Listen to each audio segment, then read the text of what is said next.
Hello everyone, come and join me as I orient you about our subject ED 12. ED 12, the course title of this one is Teaching PE and Health in the Elementary Grades. It is one of the major subjects of the BEd or the Bachelor of Elementary Education. And now, let's know the nature of the ED 12 or the Teaching PE and Health in the Elementary Grades. But before that, let me welcome to you third year students. Dali aragid sa panahon, uy, third year na mo. Okay, without further ado, let's now have the course description. By the way, let me introduce first myself. Of course, bisan pagkapila na ako introduce, nagyapoy makalimot. Okay, by the way, I am your instructor, Mark John M. Martinez, 22 years of age, and of course, I'm currently residing at Bunawan, Agusan del Sur. And you may contact me on my cell phone number 09123-144-021. And of course, you may email me through this one, mjmartinez at azcat.edu.ph. And of course, my baccalaureate degree is Bachelor of Elementary Education. Okay, always remember to just call me Sir Mark. So, what is the course description of this subject? This course deals with the educational foundations of physical education as these apply to teaching and learning in the elementary grades. Various teaching strategies and assessment appropriate for each area shall be given emphasis in the course.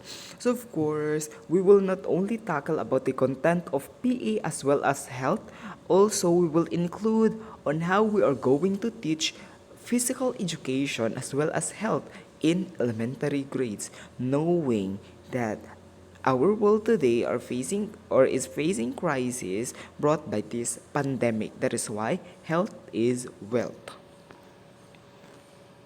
So, what to expect in our subject? Number one, so I will introduce to you the teaching of PE and health in elementary grades. Of course, we will discuss first its legal basis, like also it includes the K to 12 curriculum. And of course, contents of PE and health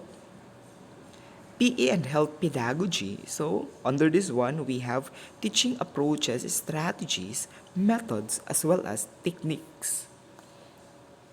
We also have assessment strategies because we will not just end with how to teach PE and health. We will also discuss on how we are going to assess the performances of the student. And of course, instructional materials making. And let's not forget, when we talk about major of BEd, we also have lesson planning. And of course, the end of this course, we will have our final output, which is virtual demonstration. And now, let me discuss to you the grading system of FTLA approach.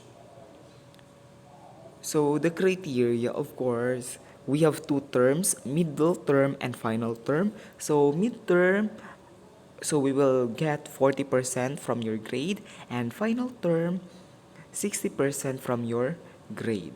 So of course, all outputs submitted to me, it, it could be in the form of tasks in online classes and module for modular students. So these outputs are or the equivalent grade or percentage for this certain criterion is 60%. And of course, midterm and final exams 40% with a total of 100%. And always remember that this will be our basis in giving you the grades. And now, let's have the rules as well as regulations. So for those who will choose or who chose online asynchronous classes, so first, you need to be respectful. So of course, address proper courtesy, most especially to your instructor, like making use of sir, ma'am, and of course, don't forget to greet your instructor. Like for example, good morning sir, good morning ma'am, and the like. Always remember that respect begets respect. Number two, be aware of strong language and all caps and exclamation points. You know what? Sometimes we need to what? Move on sa atong pagka-judgment. And of course, we need to make sure that the things that we are typing or the text that we are typing are appropriate to our level. Remember, you are already third year students. And of course, be careful with humor and sarcasm because sometimes kapag nadala tayo ng emosyon, ay we tend to make jokes that are or makes others feel uncomfortable. So dapat iwasan natin 'yon. And of course, four, yes, grammar and spelling matter or matters.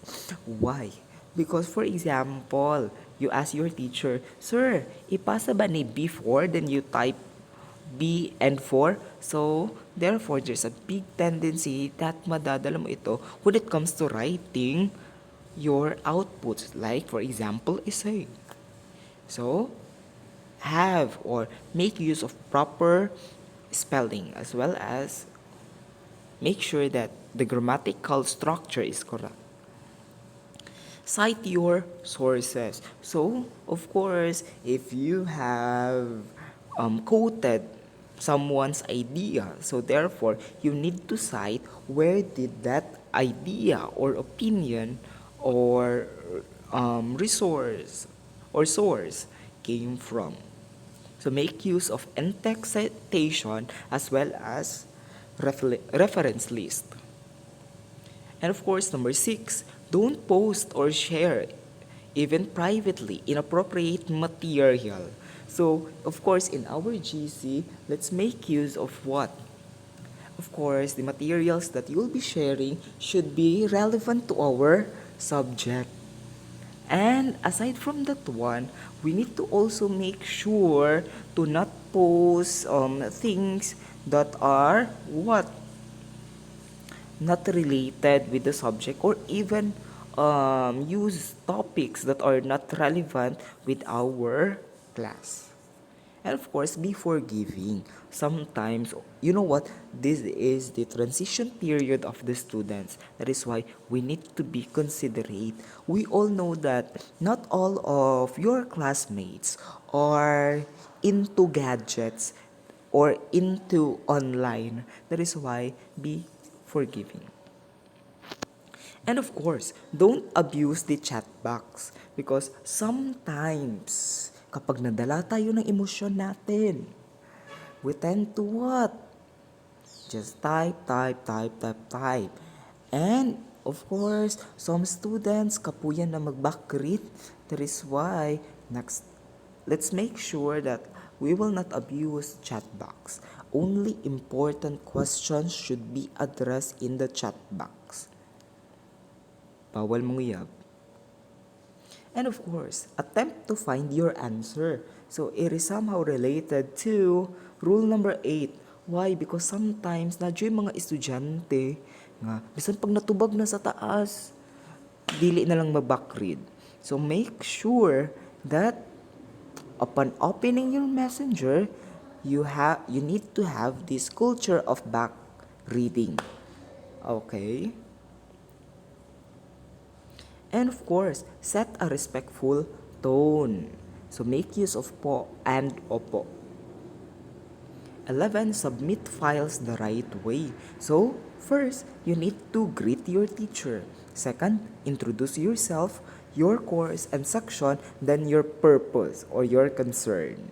Then you may attach now the file. And in attaching the file, make or read always the instruction given by yours truly. And of course, be kind and professional. Isang taon na lang, magfo-fourth year college na kayo. After fourth year college, of course, I know some of you will be, sooner or later, will become a teacher. That is why, in the walls of this school, you need to be what? Practice professionalism. So those are the things that the online learning asynchronous students should follow. And now we also have for those who choose modular learning. So to those who opt to choose this approach, of course, it is a self-directed. That is why the responsibility lies to the students. And of course, the learner or learners are not allowed to contact your instructor via social media knowing that you chose modular approach because your signal is not that stable. Okay, next. And of course, for our requirements, assessment tasks per chapter.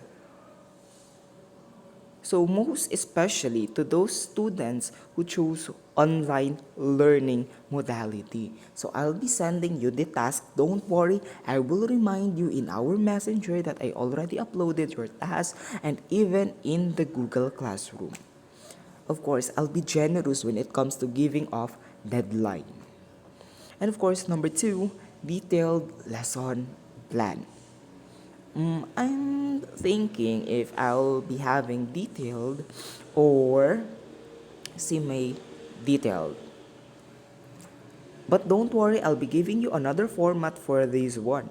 And number three, demonstration teaching. So these are your requirements for this semester. Thank you so much for, of course, listening with our brief orientation. So any questions, clarifications, you may ask it on the comment section below. Thank you.